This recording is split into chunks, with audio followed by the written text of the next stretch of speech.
ออกค่ะมาสูงค่ะเนาะพี่น้องไต้55เจเวงเสียมการไหนปั๊บ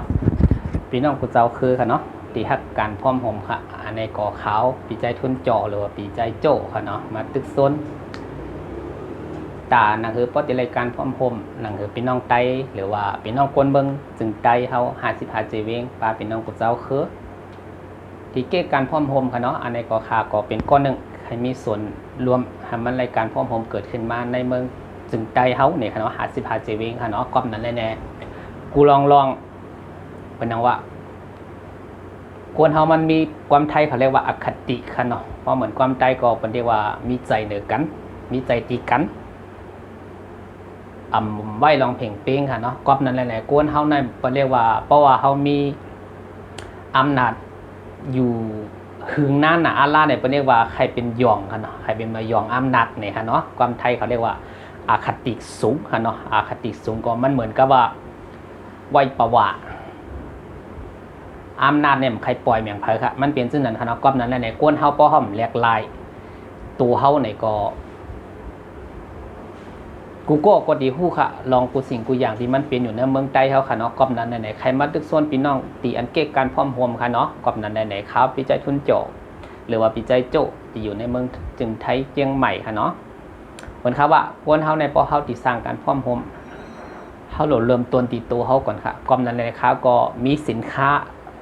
กูเจอกูเมียวตีอยู่ในตามท้องตลาดในเมืองไทยค่ะเนาะแต่ใครอยู่ในกัดต้นพยอมค่ะเนาะพอเผยอะไรของฝาก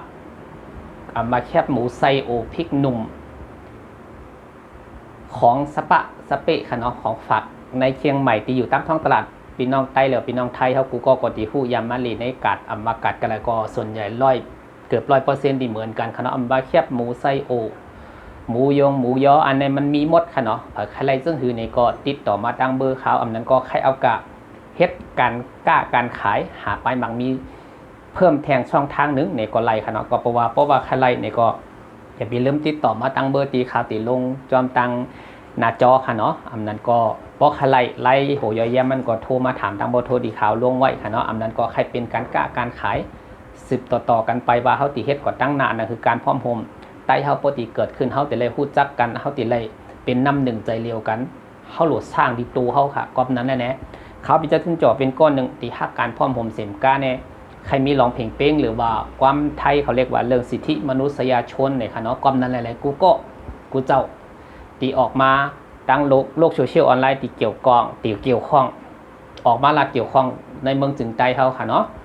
บ่ากวนธรรมดาบ่าเป็นซึกเป็นสือใครเฮมีจุดยืนเหมือนค่ะว่าใครสู่เจ้ารัฐเฮมีจุดยืนเสียมก้าเนี่ยให้ฮู้ตัวเก่าอยู่ในฐานะอะไรอีหังเนี่ยค่ะเนาะให้ไล่ฮู้ว่าเป็นฐานะกวนเมืองค่ะเหมือนค่าได้ค่ะเป็นอยู่ในฐานะกวนเมืองค่ะอยู่ในฐานะกวนเมืองแห่ตึกโซนค่ะตึกโซนส่วนไรส่วนเป็นกวนค่ะเนาะกอบนั้นแหละกวนเฮาเนี่ยปอห่อไม่ลองเจอในกอบนั้นแหละมันเหมือนค่ะว่ากำผาปอก3ก็จำมาติ๊กเย้าอันแตกคือแตกในก็มันก็อยู่ดีมหาอำนาจค่ะเนาะก็แปลว่ากวนเฮาเนี่ยพอมีอำนาจมันยิบอำนาจถึงปียาวเข้าถึงกันเนี่ยมันลืมค่ะวันนี้ว่ากวนลืมตูเนี่ยค่ะเนาะ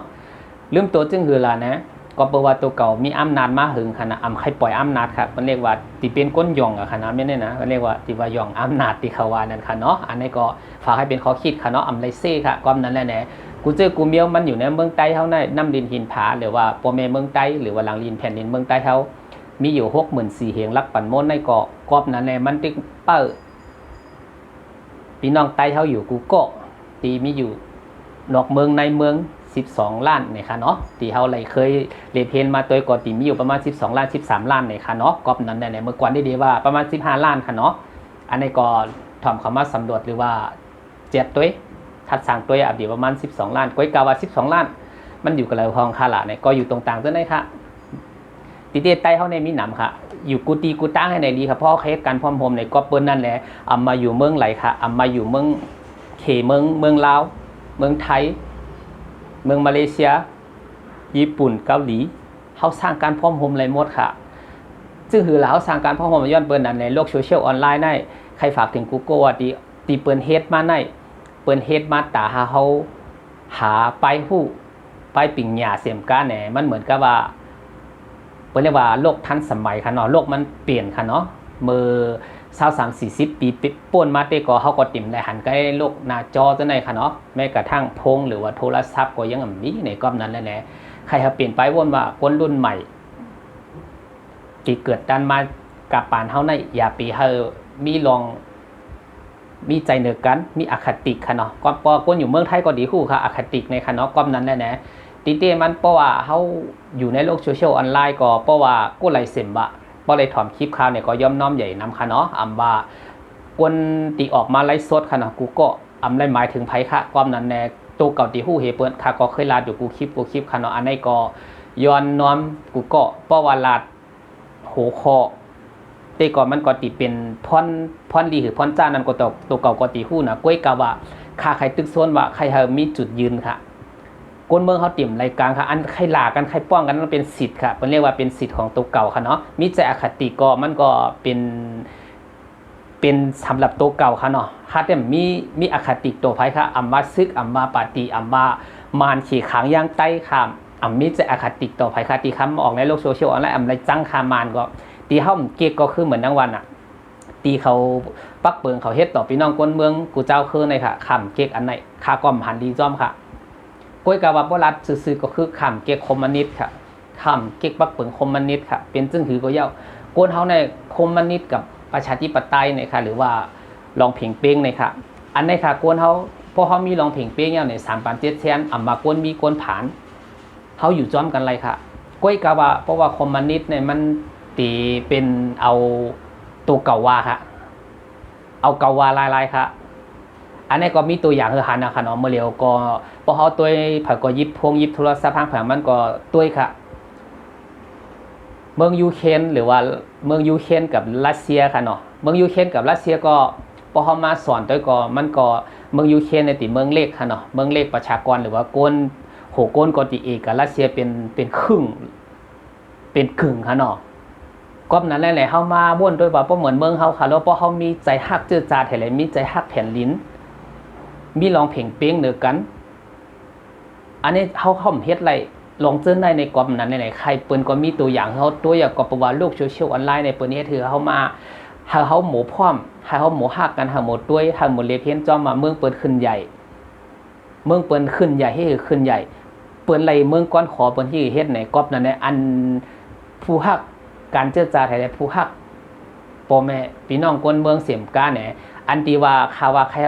ลานมามีฐานะตัวเองอยู่ในฐานะซึกค่าฐานะปฏิอยู่ในฐานะคนเมืองแห่ตึกโซนพี่น้องเขาค่ะอำนั้นก็อยู่ในฐานะซึกแห่มันหลากันอำนั้นก็อยู่ในฐานะนักข่าวให้หลาในโลกโซเชียลออนไลน์จะได้อันที่ข่าวว่าก็คำไรเซเน่ขนาดก็ปว่าเรียกว่าเป็นสิทธิ์ของสู่เจ้ากูก็อันที่ออกมาลาดออกมาหลานั้นเป็นสิทธิ์ของสู่เจ้าก้อยกาวาเพราะผิดกฎก็มันดีผิดกฎตั้งคอมพิวเตอร์ก็อย่างเก่าค่ะลองตั้งนอกก็มีการแจ้งความหรือว่าแจ้งคดีกันมาเนี่ยก็มันก็ติเป็นเรื่องบานปลายหรือว่าเรื่องเล็กกลายเป็นเรื่องใหญ่เด้ค่ะเนาะอันนี้ก็ลองทักษางด้วยค่ะก็เปิ้นนั่นแหละเนี่ยค่ะก็ใครตึกโซนกูก็เฮาโดดตัวเมืองเปิ้นค่ะเฮาโดดตัวเมืองเปิ้นเป็นตัวอย่างก้อยกาวาซึ่งคือหละในการพร้อมโฮมอันว่านั่นเนี่ยมันเกี่ยวข้องกูจื้อกูเมียวเอามาป้ายมากมีเอามาการกล้าการขายซึ่งหือก็เย้ามันเกี่ยวข้องกันพร้อมกันเฮ็ดพร้อมกันสร้างพร้อมกันหล่าพร้อมกันตึกพร้อมกันจอยลองตาเฮาตีไรเมืองอันวันนั้นมันก็ถามมาไรง่ายๆมันก็ง่ายถามมาหยาบมันก็หยาบปกวนมันคิดเป็นว่าแนวทางการเจรจาแนวทางการเมืองมันเหมือนคาว่ามันก็เหมือนแค่เส้นขอนหูอันก้อยค่ะบังตาไว้ค่ะในเมืองใต้เฮาเนี่ยพวกเฮาอะไรเมืองก้อนขอค่ะเนาะบ่มังเจอได้วนไว้ว่าเมืองใต้เนี่ยอับอะไรขึ้นอ่ะก็ปเอาความจะในมาใส่ใจเขาขนาดเอาความจะในมาใส่ใจเขาว่าเกิดมาก็มีแต่ก้นลาดว่าเมืองใต้เนี่ยอะไรขึ้นเกิดมาก็เมืองใต้เนี่ยอะไรขึ้นอ่ะก็เพื่อว่าเอาความจะในเห็นอะไรมาใส่ใจเขาจงปลุกฝังขนาดเรียกว่าฝังใจไว้ค่ะฝังใจไว้ว่าอ๋อเมืองใต้เนี่ยอะไรขึ้นก็เพื่อว่าเขายามมีมาขนาดศักดิ์ศรีหลักฐานกูเจอกูเมียเขาก็ยามมีเจ้าผ้าเขามาเขาหลวมมาลานลองเจอในคือพี่น้องคนเมืองหรือว่าพี่น้องซึกเขาพี่น้องปาตีเขาใจเข้มแข็งให้ได้มีใจการต่อสู้นั่นคือบ่ได้เลยส่วนในส่วนเป็นขึ้นมาเนี่ยก็เพราะว่าที่เขามาต่อสู้เนี่ยอำใจต่อสู้ในฐานะตัวเขาค่ะ คิดตาก้นส่วนรวมหรือว่าคิดตาหนอเต้นคือตีจะใหญ่ขึ้นมานั่นหนังคือป้อเตรียมเลยทุกค่าปานเหมือนปานเฮาในเฮาได้วนซึ่งนั่นก้อยค่ะก้อยกาก้นส่วนใหญ่ตีวนซึ่งคืออันนั้นก็เป็นเรียกว่าความคิดต่างค่ะเนาะแนวทางการเมืองในประเด็นความคิดต่างก้อยกาว่าป้อมีใจฮักเจอจัดความคิดต่างสีตาก็เย้าไปวนเหมือนกันก็เย้าเพราะเฮาเอาแผ่นดินเป็นแผ่นดินตีเฮาเอาเป็นแผ่นดินตีตั้งหรือเอาเจอจัดเฮาเป็นตีตั้ง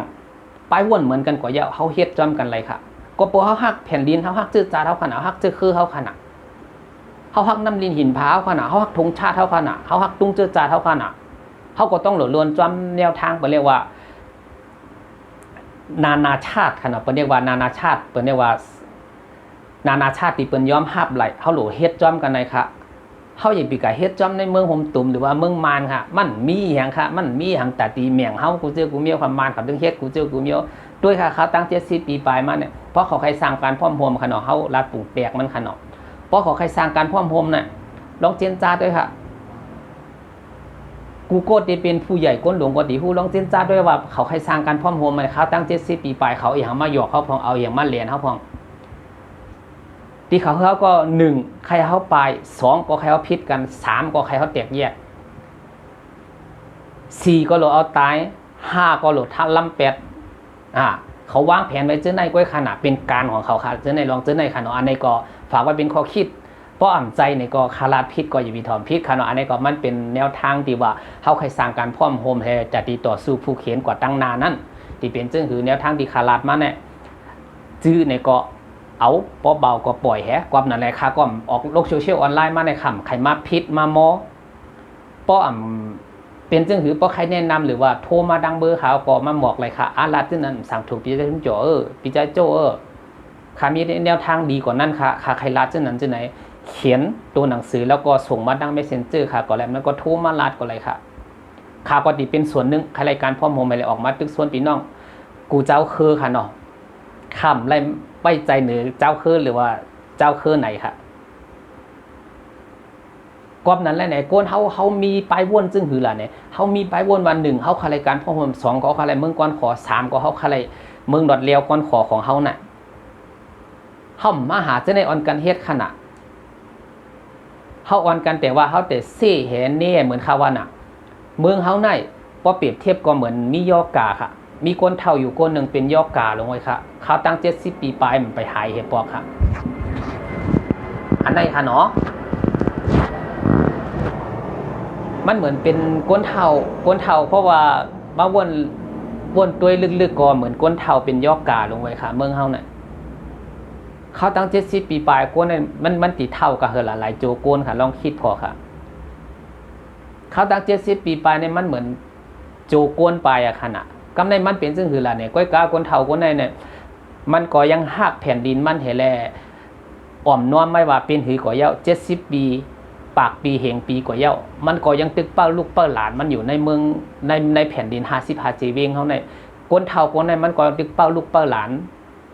เป้าปีเป้าน้องนั่นคือป้อที่เอายาหรือว่าเอาหมอลงกัดเขียนให้เลยดีเลยเมื่อยดเมื่อยาปู่ย่าตายายเขาก้นเท่าก้นเกอันตีอยู่ในน้ำดินหินผาเขาอันตีรับตาลืมเมืองกว่านั้นเนี่ยก้วยกาว่าเหมือนอันตีคาราดมาในมันก็ใจตีว่าซึ่งคือแหละปุ่งแตกมันก็น้ำดินหินผาเขาแผ่นดินเมืองใต้เขา55เจเวียงเสียมก้าเนี่ย64,000เฮียงรับปั่นม้วนเนี่ยไผ่มจังเอากว่าอะไรค่ะ100 ปี1,000 ปีล้านปีเขาตายกับขึ้นเกิดมาก็มีผาเอากว่าอะไรค่ะน้ำดินหินผาเขาเนี่ยแผ่นดินมีเมืองใต้เฮาเนี่ยเอากว่าไรค่ะก้อยกะว่าอันตีเปิ้นเฮ็ดปักเปิงออกมาให้แลแน่เปิ้นไข่ย่าไข่เกาใครเอาลองอันดีงามให้แลเอามาปล่อยในเมืองเฮากูเจอกูมีอันก้นเรียนการเมืองซื่อในอันเจอออกมาตึกโซนกับมังก็ตีฮู้ค่ะเนาะอันนั้นก็ย้อนฝากถึงว่าก้นเฮาพอเฮาฮักเจอจัดติฮักแผ่นดินติในปลายวนเฮามันต่างกันเสียตาความคิดเฮามันเหมือนกันเสียตาก้อยกายังหมายให้แลเป้าหมายของเฮายังอ่านของเฮานั้นหำมักมาหน่อยว่าตาปอเมก้นเมืองเห็มกาแหนตาน้ำลินหินผาตาจื้อจัดของเฮาลูกอ่อนกันมาม่วนมีจังได๋ค่ะที่ถามว่าซีนนี้การซีนนี้ในมังเมียวกอลีค่ะเนาะเพราะว่าเหมือนคาได้วนมาเป็นแห้งใจค่ะที่เขาซีนนี้นั่นก็พังลาแหนก็เปิดว่าเฮามาเฮ็ดใน เฮาเฮ็ดตาก้นตั้งนำค่ะ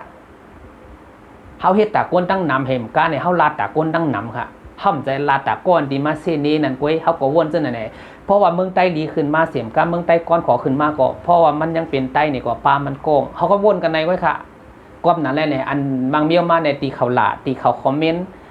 อันลีเสียมบะอันจ้าเสียมบะเฮาออกโลกโซเชียลออนไลน์เฮาหลบผ่ากลางวางกึ่งไว้ค่ะก็ว่าก้นตั้งนำตัวก้นโกเลียวถ่อมก้นโกเลียวเฮามันมาเหมือนใจเฮาหมดมันเหมือนค่ะมันเหมือนค่ะรัดซื่อๆก็เหมือนพ่อแม่กันพ่อแม่ลูกกันก็เย้าคนเฮือนเดียวกันก็เหมือนกันเลยค่ะความคิดหรือว่าป้ายวนติ่มเหมือนกันค่ะ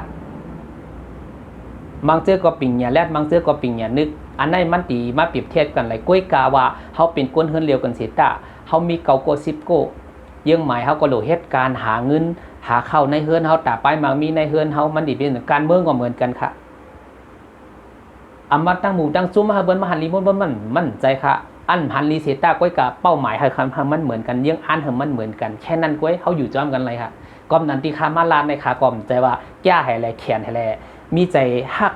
เหนือจะจัดแผ่นดินบ้านเมืองตัวเก่าให้แลเนี่ยเป็นฐานะใต้คน100%เห็นการเนี่ยก็เป็นตีว่าให้ตึกส่วนให้มันมีการพร้อมรวมไรเมื่อไหนเมื่อผู้ค้าก็ดีลาดต่อลาดคลิปเนี่ยไรคลิปนาคาก็ติดต่อก่อนที่นี่ก็เพราะว่ามันเป็นส่วนไรส่วนเป็นของข้าตีขามาลาดเป็นสิทธิ์ของข้าส่วนไรส่วนเป็นของโกนเฮาเปิ้นเรียกว่าสิทธิขนอก็เพราะว่าในเมืองโฮมตุ่มในมันละเมิดเปิ้นเรียกว่าละเมิดสิทธิของเฮาไปกับหมดแล้วค่ะเปิ้นเอากับหมดเอาว่าสิทธิ์ของเฮาแม้กระทั่งเฮาใหญ่ขึ้นมากคั่นเฮาไรใจสิทธิ์เฮาเฮปอเขาล่ะตีเปิ้นว่าหยอดปุ้งหั่นน่ะเปิ้นแนวลงไทยเขาเรียกเลือกตั้งเฮาไรเลือกตั้งเฮปอเขาแล้วน่ะตีเขาเฮ็ดอยู่มื้อเนี่ยเฮาย่ำหาผู้จ้อมอ่ะหลังดินเฮาเมียงจุ่มในหลังดินเฮาเมียงคืนในหลังดินเฮาเมียงกะตั้งปอถองปอจ้าเจอในพำใบมักมันคั่นน่ะคนเมืองก็ไรมักมันคั่นเนาะเหมือนที่ตั้งจุ่มคั่นน่ะจุ่มไผจุ่มมันมักมันทางก้อยผังก้อยมันก้อยคั่นน่ะพอเฮาอันเจอในก็มันเป็นลองเล็กๆน้อยๆเฮาหลวนว่าก้อยกะว่าพอเฮายังอ่านว่าตาเจอจาดตาแผ่นดินเนี่ยเฮาอย่าปีไว้หมาหน้าแห้งน่ะอาลาเฮาลองทบทวนหรือว่าลองวนด้วยกวนมีอำนาจแท้อันที่ยิบตื้อกรรมมาเข้าตั้ง70 ปีปลายเนี่ยค่ะเนาะไรว่าเผยขาลาดแค่เป็นแนวทางเพราะว่าตุ้มเตอร์สู่เจ้าเนี่ยก็ย่อมน้อมใหญ่น้ำในค่ะนะครับก็ติมาลาด1คลิปในที่ทำมันประมาณ10 กว่านาทีหรือว่า20 นาทีข้างในก้อยเนี่ยค่ะเนาะเพราะว่าอันที่ขลาดกับเจ้าในเพราะว่าตุ้มเตอร์ก็ไหลป้อมเมียนใจถูกหูก็ไหลเนี่ยก็ย่อมน้อมใหญ่ๆน้ำค่ะเนาะอย่าไปเลยมีใจอคติต่อกันอย่าไปมีใจเหนือกันค่ะเนาะกอบนั่นแหละเนี่ยลองการพร้อมโฮมในก็กูเจอกูเมียวมันอยู่ตีเฮาหมอลาดหมอจ๋าก็ใบโลกโซเชียลออนไลน์ก็เหมือนมี2คมเหมือนค่ะว่าพอเฮาหมูเฮ็ดเนี่ยก็มันเป็นพรดีค่ะเนาะพอเฮาหมูเฮ็ดเนี่ยก็ติเป็นเพต่อตัวเก่าก้อยก็แปลว่าโลกโซเชียลออนไลน์ในโลกอ่อนกับปานเมื่อเลียวก็มันเหมือนเมื่อเฮาก็เล็กโอนด้วยค่ะกอบนั้นแหละอันที่คามาลาดก็ดีไว้ข้างในหรือว่าจบข้างในก่อนเมื่อในค่ะเนาะเมื่อในก็วันที่เก่าเยาค่ะเนาะเมื่อผู้ก่อผู้ติเสียงเรือนแทงงาติเข้าปีที่เดือนที่10เยานี่ค่ะเนาะปี2023ก็ตีเข้าแล้วก็นั้นแน่22ตีหมดค่ะเนาะตีเข้า23แล้วก็นั้นแน่กูก็ให้เป็นใหม่คิดใหม่ทำใหม่ว่าก็ไหลตีเฮ็ดกว่าผ่านกว่าป้วนกว่าอันลีอันดีมันก็เฮาก็เก็บไว้แหอันจ้าก็ให้เป็นตอนสอนให้กอมนั้นแน่กูก็เพราะรายการพร้อมพรมหรือว่ารายการรายงานโทรมาตรงตักมาใครหาป้ายมักมีเนี่ยก็ครับพี่แจ๊คจุนจ่อมีไว้ปั้นค่ะเนาะคาติมีเอกสารแมงค่ะอยู่กันแล้วเพราะใครไล่เนี่ยก็เพราะว่ามีกันเก่าโก10โกมนั่นก็มี 2-3 โกใครไล่เอกสารใครหารายละเอียดมันขนาดหรือว่าโหย่อยแย่มันติมีในเอกสารในมดค่ะเนาะเพราะว่าคาติเฮ็ดว่าแมงไม่มดค่ะซึ่งคือล่ะเนี่ยก็เพราะว่าเฮาหารายเสริมเฮาเฮ็ดการก็เฮาก็สามารถขายได้ทั้งโลกโซเชียลออนไลน์เมื่อเหลียวในก็เพราะว่าเป็นโลกมันเปลี่ยนค่ะเนาะอยู่ที่เก่าที่เร็วหาเงินในก็ไล่เนี่ยค่ะเนาะกำในก็ข้าก็ย้อนยินจบนำใหญ่ๆนำกูก็อันติดตามมาตั้ง YouTube ของเขาค่ะเนาะเมื่อเร็วก็มีคน40เกือบ50แล้วเนี่ยก็ยินจมเต้ๆค่ะเนาะอันนี้ก็เฮาเฮ็ดเหมือนโอ้ยลีกันเฮ็ดเนี่ยเหมือนกับว่าเฮาเป็นมิกสวยกันกว่าตั้งหน้าตีคาเฮ็ดกว่าในค่ะก็คิดว่ามันเป็นพรดีสำหรับ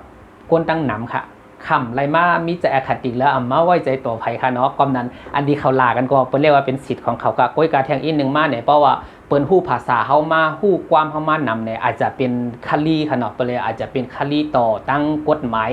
คอมพิวเตอร์ ก้อยกะว่าลงในเปิ้นไปเฮ็ดออกมาเปิ้นไปฮู้ภาษาเฮาคันนั้นก้อยในฝากถึงอันที่มาลัดกันมาหลากันในลีฮะเป็นรองลีฮะอำใจว่าลองสีหายก้อยกะเปิ้นไปฮู้ข้อความเฮานำให้แลแหน่มื้อเหลียวก็มันดึกหลากันป้องกันไล่อยู่กอบนั้นในกูโก้ที่ออกมาตึกซนก็เหมือนค่ะว่าย้อนให้สู่เจ้าไล่หมอกฐานะตัวเก่าว่าเป็นอยู่ภายไหลจุ้มไหลก็ไหลอันนั้นค่ะอันนี้เฮาฮักกวนเมืองฮะเฮาจังกวนเมืองฮะในแทงอีกนึงมาในป้อมันเบิ่งเฮามันอาจจะรีขึ้นแน่นอนเฮาในวนซึ่งนั้นเพราะมันรีขึ้นมายาวในป้อแม่พี่น้องกวนเมืองก็ติตัดสินใจทั้งก้อยว่าอันติออกมาตึกซนอันติออกมาลาติคาจอยติคายามส่งเงินยามส่งต้องยามจอยหรือตั้งนั้นตั้งในมันติขึ้นกลับมาหาตัวเก่าขึ้นหมดค่ะอันเจ้าในก็เพราะว่าคิดด้วยค่ะอันติออกมาเฮ็ดอันติออกมาตั้งหมู่ตั้งจุ้มตั้งอีหังเทมบะตีเฮ็ดเป็นก่อเป็นกรรมมาเพราะว่าเฮ็ดตากวนเมืองตี้ๆเนี่ยก็ความผิดก็อยู่ที่ตัวไผตัวมันเผอก็ฮู้ลีเหเปิ้นอันจิมาตั้งหมู่ตั้งจุ้มให้แหละมันก็อยู่จึงหือกินจึงหือลาดจึงหือเนี่ยก็โคดันก็ดิเลยฮู้อนาคตหรือว่าตาตั้งนานั้นตั้งนามันยาวเหตั้งหลังเนี่ยนะฝากไว้ให้เป็นข้อคิดค่ะเนาะในก็ย้อนยินจมกูกวนติดตามมาให้หลายๆตีปันตั้งหันถึงมาเจอในค่ะเนาะข่าวก็ตีย้อนโปข้างในก่อนค่ะเนาะ1คลิป1ตอน1อีทให้หลายๆข่าวพี่ใจทุนจอหรือพี่ใจโจค่ะเนาะเพราะว่าสนใจดีคาลาดกับอัมบาการกล้าการขายอันนั้นก็ใครรายการในงานเนี่ยก็โทรให้ตรงตักมาหากันไล่เนี่ยค่ะเนาะเบอร์โทรกับข่าวติดตั้งหน้าจอคือค่ะเนาะอันนั้นก็ใครของฝากไส้โอแคบหมูอันแห้งมันเนี่ยอันรีบมันเนี่ยกูเจอกูมีเพราะว่าใครหันตั้งภาพก่อข่าวตีลงตั้งเฟซค่ะเนาะเข้าไปต้วยค่ะชื่อเฟซของคำมันดียาวอินค่ะชื่อไทยค่ะเนาะคนไม่ธรรมดาความฝันค่ะเนาะจะตามความฝันของเราความฝันลายๆค่ะเนาะเข้าไปติดตามเหตุการณ์ยินโจมติดตามมาตั้ง YouTube ข่าวเนี่ยก็ย้อนให้กูก็เฮ็ดทางก็ให้มีสติตีลาทางก็อย่าไปไว้ปานหน้าอำนั้นก็โกนเฮามีโตซากูโก้เนี่ยก็อย่าไปให้มันเป็นโตสูตรค่ะเนาะกูก็ย้อนใหม่ทรงค่ะ